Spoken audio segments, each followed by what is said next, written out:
All right, this is where let's get this thing going here. This is part 2. All right, so we're gonna do a real quick basic intro here.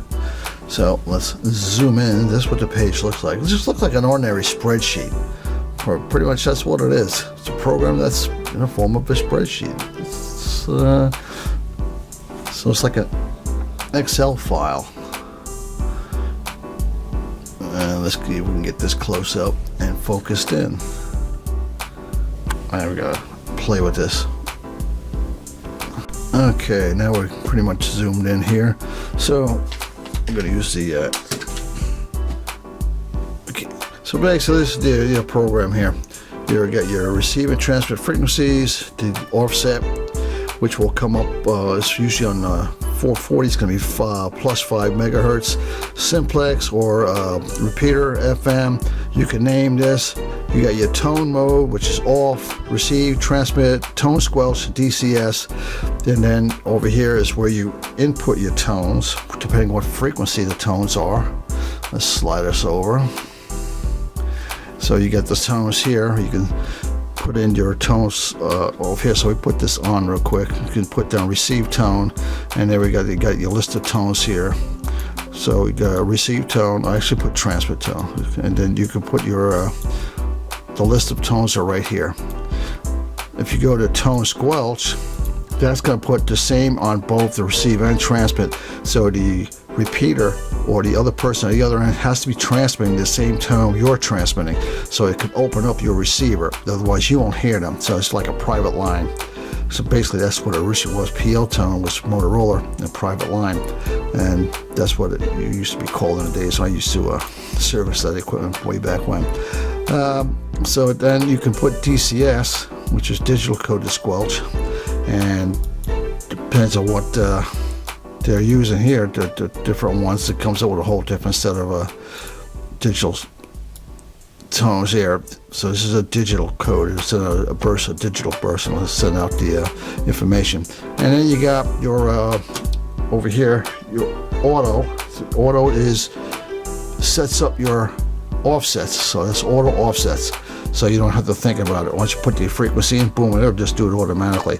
And then you got your power, high, low, and medium. I always leave my HT on high, and you can put all the frequencies in different banks, or you can just leave them all on one. So I usually I usually just leave them all on one. So if we go back real quick here, I hope this is not too blurry or anything. The screen on this camera is kind of small. All right, so we go back here. So we zero that out. It disappears. So everything disappears. So we put in the frequency. You receive it. We'll pull in, for example, 442 375, and enter. And you'll notice it all comes up. It comes up your offset 5 megahertz. That's your transmit frequency. You'll receive here, transmit here.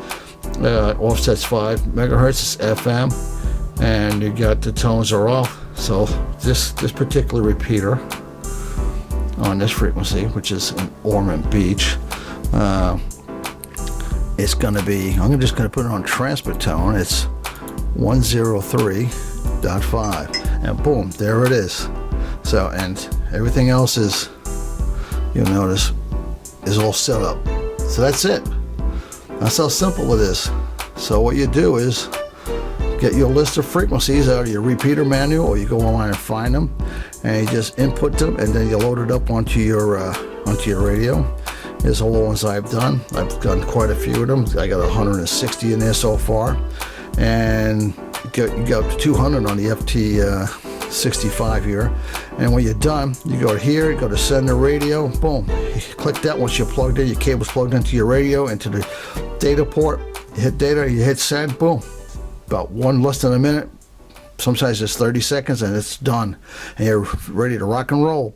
So that's how simple it is. The longest part of the whole thing is just inputting all the frequencies you want, naming them, do what you want.